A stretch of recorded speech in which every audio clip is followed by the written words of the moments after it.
Hey there, this is a little bit different scene than you're used to seeing me in. I'm sitting here on my couch in my living room because I just really don't even feel like going into the office right now. But I wanted to go ahead and get you these videos because I know come Friday, whenever it's concert time, I'm not going to have time to sit down and do them. And this lesson is going to be hopefully very important for the students. Um, I know it's bound to be controversial in some issues because they're not going to want to always obey, right? What parents want them to do. So I think as we look at the hook this week, it's going to be very, very good. Scott and Linda, as they were writing this lesson, they put in there the hook about the Lord of the Flies. And as I look at that, it says, ask students if they're familiar with the novel Lord of the Flies. I know what the novel is, but I've never read it myself. And so it would be good to give you some more context about what this novel is about if you've never read it. And so I found a website that you can actually go to, and I'll put it up here on the bottom of the screen. But it's Spark Notes on Lord of the Flies.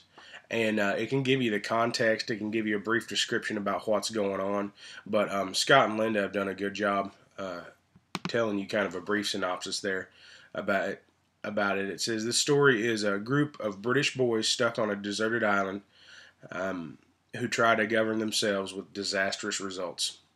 And I even went and watched a couple movie trailers just to because there was a movie in the 50s and then also one in the 90s that was made about this film or about this book. And so it's good just to familiarize yourself with actually what it is about because you can see that without any authority and without any rules set in place, the disastrous results, the anarchy, and all that stuff. And there's one part in the Spark Notes I was reading. Whoops, sorry. One part in the Spark Notes I was reading about the themes and motifs. It'd be really good to have you go through that. I don't know if you will use any of it in your lesson or not, but it just helped me because it talked about there were some biblical um, what do you say? Some biblical tie-in. Like it really wasn't intended, but it's just kind of a theme or a motif that runs in the background. And one of the characters they even compare a little bit with Jesus, but obviously that doesn't go all the way through. Um, Making complete one-for-one comparison, but at the same time, it'd be good just to know exactly what that's all about. Because if you do have somebody that's in the class that's read the book and and you haven't, that may make the discussion a little more difficult. And so I would even suggest if you have time in the next couple of days to go get the movie. One of the trailers I saw for the new one looks like it has quite a bit of language in it, but at any rate, do what you can to familiarize yourself with the novel, and then the question they have there is a really great one. What would it be like to not have parents to obey? Would this be good, bad, or why? Now, one thing I want you to be prepared for too is you may have students in class that are in that scenario. Um, some of the kids we have are not living with their parents; they're living with a guardian. So, I mean, we can use that. But like I know of one specific instance that there's not anybody that's an authority over them, and so there may be even some discussion about well, I've got my freedom and I'm doing okay and all that kinds of stuff. So that's not, I would say that's probably not an uncommon thing in today's society for a teenager to actually be out on their own and not have an authority over them. But I think it would be good to discuss the difficulties that they face having to grow up and be an adult right then.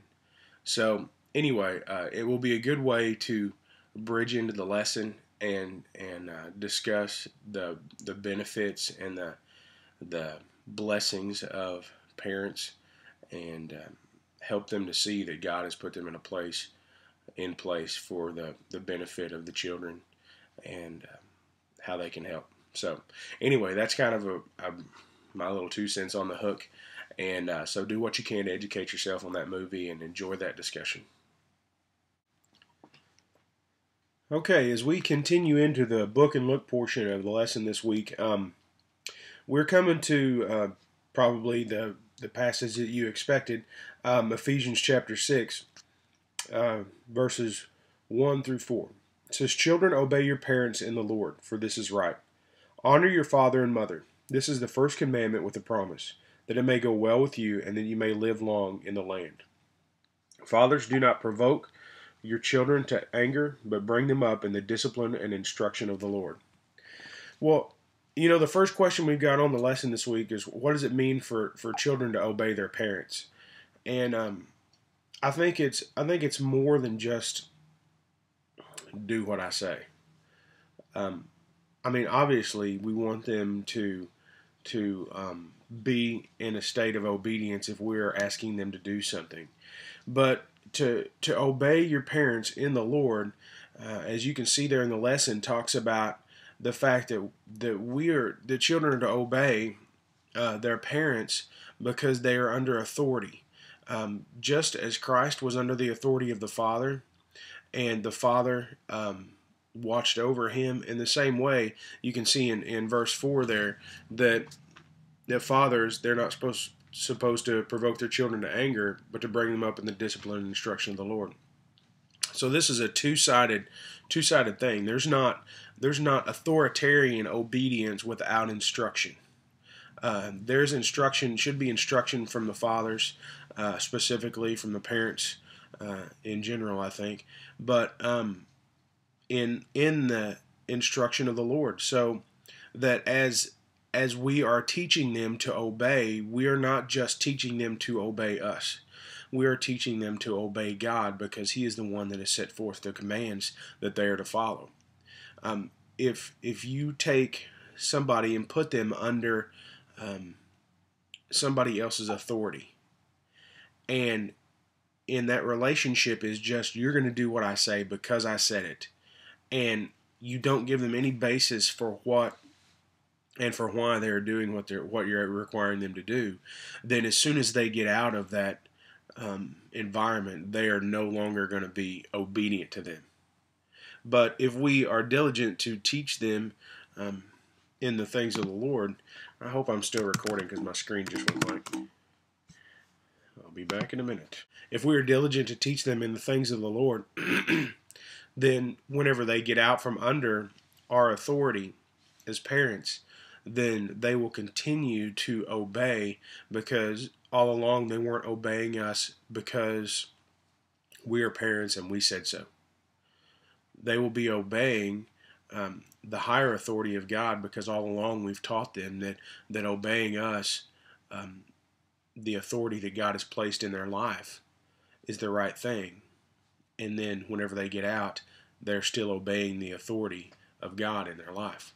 And so, we can read here what we have in the lesson. It's in the Lord means as unto the Lord, as if you are obeying God. But I think that requires some back explaining, not just you're looking at, to a teenager. If you tell them, I think you're to obey as if you're obeying God, then even in my mind, if somebody said that to me, then I'm looking and saying, well, I'm supposed to be looking at them as God, and that is not what we're trying to get at. We're to be obeying like we're obeying the Lord, because in essence we are obeying the Lord. It's not an either or thing, it's a both and. We obey parents because God has placed them in authority over us, and therefore we are obeying what the Lord has set in place. So I really love what they put here in the lesson. Leadership and submission shows the character of God as Christ submitted to the Father. You can see examples there in Matthew 26:39 and in John 5:19 of how Christ did that. And I think those are good to bring up to students too, because obviously we are to be Christ-like. We are to be following His example in all things. And so if we can show them that Christ did this as well, it's not just something He's telling us to do. He lived it out in His own life, in His sinless, perfect life. Then that is always good to connect it back to Christ. So now we will go on to, what does it mean to honor?